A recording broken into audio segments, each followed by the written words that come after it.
मित्र, तुम किस विषय का अध्ययन कर रहे हो? मैं आईआर पढ़ रहा हूँ, इंटरनेशनल रिलेशन। अच्छा, आईआर। यार, इसमें एक बड़ा ही महत्वपूर्ण टॉपिक है, हाँ हाँ। यूरोपीय यूनियन। हाँ। यार, यूरोपीय यूनियन क्या है और इससे ब्रिटेन कब, क्यों और कैसे बाहर हुआ? इसके विषय में कुछ बताओ। यूरोपीय यूनियन एक राजनीतिक और आर्थिक संगठन है। ये क्षेत्रीय संगठन है। इसमें यूरोपीय महाद्वीप के ज़्यादातर देश इससे जुड़े हुए हैं। वर्तमान में जो इसकी सदस्य संख्या है वो 27 है। इसका अपना एक झंडा, गीत, अपनी संसद, मुद्रा, केंद्रीय बैंक वगैरह है।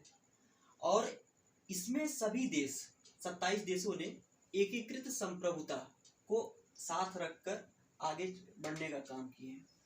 यूरोपीय यूनियन जो है वो उसका निर्माण एक चरणबद्ध सीक्वेंस के तरीके में हुआ है। जैसे सबसे पहले इसकी जो नींव पड़ती है वो 1951 में यूरोपीय कोयला एवं इस्पात समुदाय और 1957 में यूरोपीय आर्थिक समुदाय।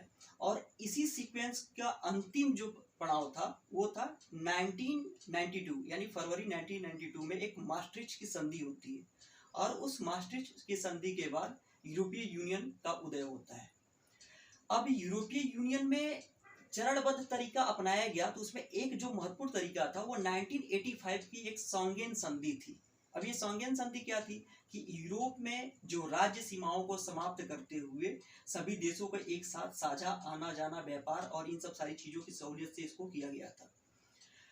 फिर देखा जाए तो यूरोपीय यूनियन का काम क्या है, तो यूरोपीय यूनियन क्या करता है कि यूरोप के अंदर शांति, सहयोग, एकता और आपसी सामंजस्य को बनाने के लिए काम करता है। और इसी के लिए इसको 2012 में शांति का नोबेल पुरस्कार भी मिल चुका हुआ है।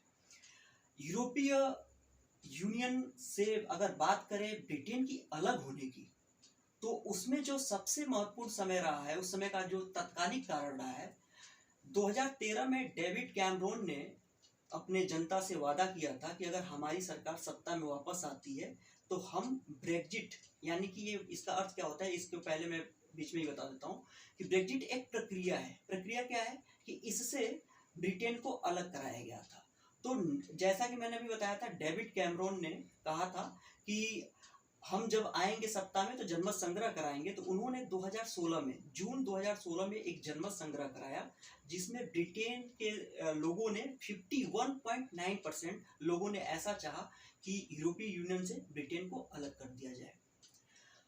फाइनली 2020 फरवरी 2020 का वो समय आता है जब ब्रिटेन यूरोपीय यूनियन से अपने आप को अलग कर लेता है। ये पूरी प्रक्रिया अपने आप में इसको ब्रेग्जिट कहा गया। अब सबसे बड़ा प्रश्न ये था कि ब्रिटेन अपने आप को अलग क्यों किया। तो इसका कारण ये था कि ये एक एकत्रित या एकीकृत संप्रभुता पे काम करने वाला आर्थिक और राजनीतिक संगठन है। तो बहुत सारे ब्रिटिश नागरिकों का या वहाँ के राजनेताओं का ऐसा मानना था कि कहीं ना कहीं यूरोपीय यूनियन के कारण जो ब्रिटेन है उसकी संप्रभुता कहीं ना कहीं सीमित हो रही है, उस पर प्रभाव पड़ रहा है। तो लोगों ने उससे अपने आप को अलग करना शुरू किया।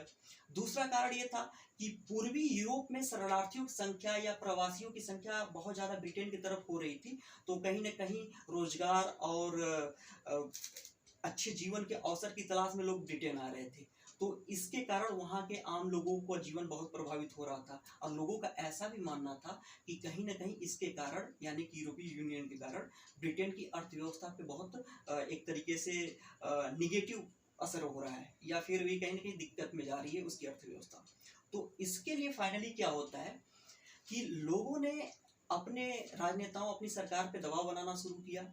और इसी दबाव का परिणाम था कि कहीं ना कहीं ये पूरी प्रक्रिया अपनाई गई जिससे ब्रिटेन को यूरोपीय संघ से अलग किया गया। और ये अपने आप में ब्रेग्जिट प्रक्रिया कहलाया।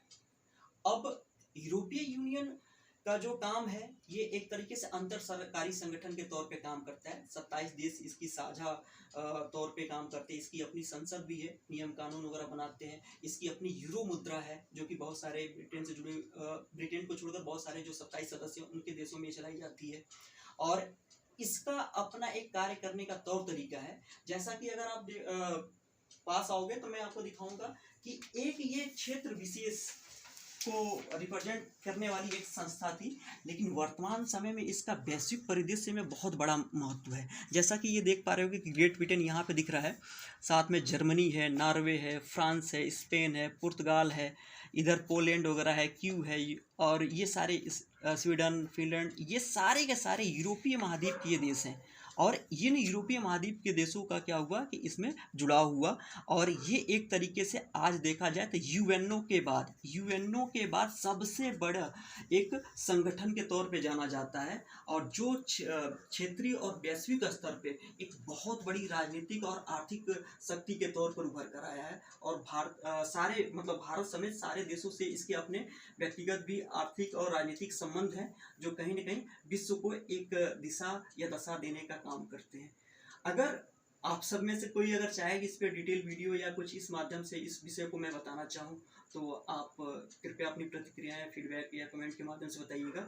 और इससे रिलेटेड जो अध्ययन सामग्री है फर्स्ट ग्रेड के लिए या फिर अन्य उपयोगी एग्जामों के लिए, मैं अपने टेलीग्राम चैनल पे इसको शेयर कर दूंगा आपके साथ। अच्छा मित्र, आप किस चीज़ की तैयारी कर रहे हैं? वर्तमान समय में मैं आरपीएससी स्कूल लेक्चरर की तैयारी कर रहा हूँ। पॉलिटिकल साइंस मेरा विषय है। अच्छा, चलिए, बहुत बहुत धन्यवाद।